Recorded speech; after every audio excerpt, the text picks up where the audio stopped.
caso lo vemos cuando n es impar, y aquí es un poquito más interesante, y es que cuando la función potencia, que es de la forma f de x igual a x elevado a n, con n impar, entonces el recorrido no tiene ninguna restricción. Recuerden que cuando yo tenía x elevado a 3, yo podía introducir cualquier cosa y no había ninguna, no sé, por ejemplo, si decía menos 1 elevado a 3, eso era menos 1 por menos 1 por menos 1, y eso es equivalente a menos 1. Y yo podía tener x elevado a 3 y eso me podía dar perfectamente un número negativo, y esto se refleja en la función potencia. ¿Por qué? Porque el recorrido son todos los números reales si es que n es impar. Si nosotros vemos la gráfica de esto, es muy bonita la gráfica de la función potencia, porque a diferencia de la cuadrática, es como que de las que tenían funciones pares, recuerden que eran algo de este estilo, nosotros las estamos bajando. Y lo interesante es que estas tres funciones, acá tenemos graficadas para el caso a igual 1, la función f de x igual a x elevado a 3, el caso de x elevado a 5 y el caso de x elevado a 7,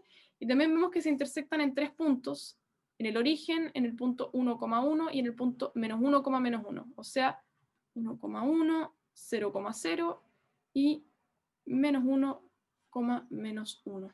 Además, vemos que si la función es positiva, pasa por los cuadrantes, recuerden que este es el 1, 2, 3 y 4, y vemos que si es que a es positivo, que es lo que nos están diciendo acá, la función pasa por los cuadrantes 1 y 3, claro, pasa por los cuadrantes 1 y 3. Cuando a es negativo, la función va a reflejarse, o sea, este brazo va a bajar y este brazo va a subir, o sea, va a ser algo del estilo de este estilo, entonces vamos a tener que pasar por los cuadrantes 2 y 4 necesariamente cuando a es negativo. También es importante notar que, al igual que antes vimos que la función era par, esta función es impar también. ¿Y a qué nos referimos con que es impar? Es que cuando yo evalúo en f de menos x, eso va a ser equivalente a menos f de x. Entonces, f de menos x es evaluar en a elevado a menos x elevado a n, y como n es impar en este caso, escupe el menos hacia afuera, y eso va a ser equivalente a menos f de x, y se refleja aquí, ¿no? En el que esta función tiene simetría central. Al igual que la función cuadrática, si es que el valor absoluto de a es mayor que 1, la función se contrae, o si es menor que 1, se expande. ¿Cómo se entiende entonces esto último? Entonces, si yo acá grafico, y por ejemplo tengo la función f de x igual a x elevado a 3. Entonces esta cosa va a ser algo de este estilo. Pero si yo grafico g de x igual a 2x elevado a 3, vamos a tener que la función va a ser de este estilo. O sea, se va a contraer. Y si yo hubiera dibujado, por ejemplo, h de x igual a 1/2 de x elevado a 3, iba a ser aún más expandida con respecto al eje vertical. Esa es la idea que estamos mostrando aquí cuando hablamos de que el valor absoluto sea mayor o menor que 1. Y finalmente, lo mismo que antes, cuando yo agrego un factor c afuera, principalmente lo que estoy haciendo es desplazar c unidades hacia arriba o hacia abajo mi función final. Entonces aquí hay un par de ejercicios que les dejamos de tarea para que hagan. Son bastante directos algunos. Por ejemplo, ¿cuál es el recorrido de la función h de x? Y aquí lo único que hay que notar es que como x está elevado a 7 y es impar, nada, automáticamente son todos los reales.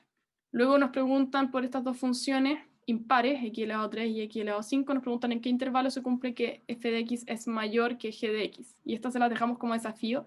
Es bien buena y es bien bonita. Y finalmente, la última es que nos dan una función definida en los reales y nos preguntan cuánto es el valor de esta función evaluada en cierto punto.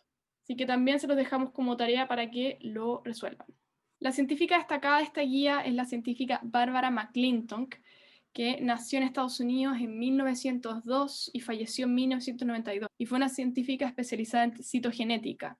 Ella estudió los cromosomas del maíz y cómo cambian durante la reproducción.